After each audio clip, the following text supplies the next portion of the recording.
បាទសួស្តីបងប្អូននេះគឺជាសមិទ្ធផលនៃការខិតខំប្រឹងប្រែងរបស់យើងនៅដើមឆ្នាំ2025គឺយើងបានរៀបចំសាងសង់បន្ទប់ជួលចំនួន5បន្ទប់ជួលយើងធ្វើក្រុងដែកទេតែយើងនឹងរៀបចំផ្នែកខាងក្នុងឲ្យបានស្អាតយើងមានបន្ទប់ទឹកធំទូលាយមានកន្លែងចម្អិនអាហារមានស៊ីងលាងចាន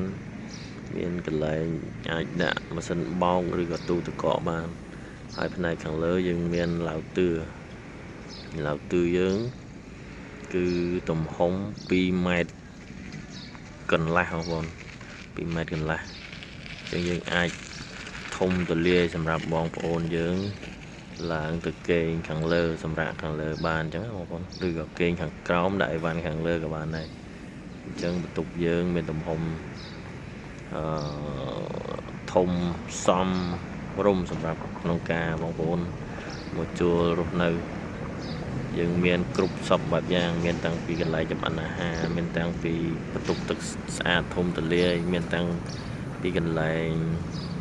អាចដាក់ជាទូទឹកកកឬក៏ម៉ាស៊ីនបោកបានហើយខាងមុខនោះយើងសល់ផ្លូវសម្រាប់ម៉ូតូជិះចេញចូលគឺ1.2 ម៉ែត្រទឹកអញ្ចឹង1.2 ម៉ែត្រអាចម៉ូតូឲ្យអាចជិះបានហើយអញ្ចឹង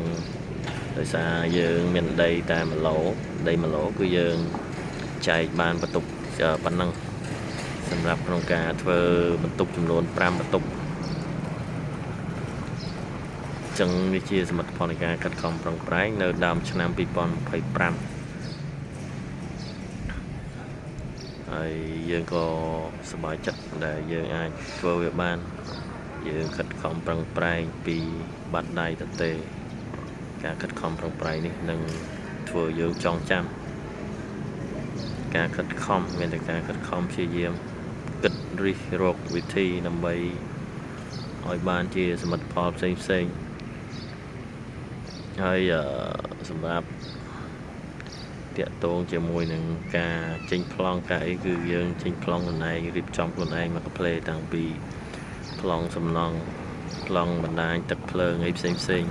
គឺយើងមានរៀបចំសម្រាប់ធ្វើការងារនេះយើងគិតគូរតាំងពីតម្លៃគិតគូរអីមុននឹងយើងហៅជាងចូលមកដើម្បី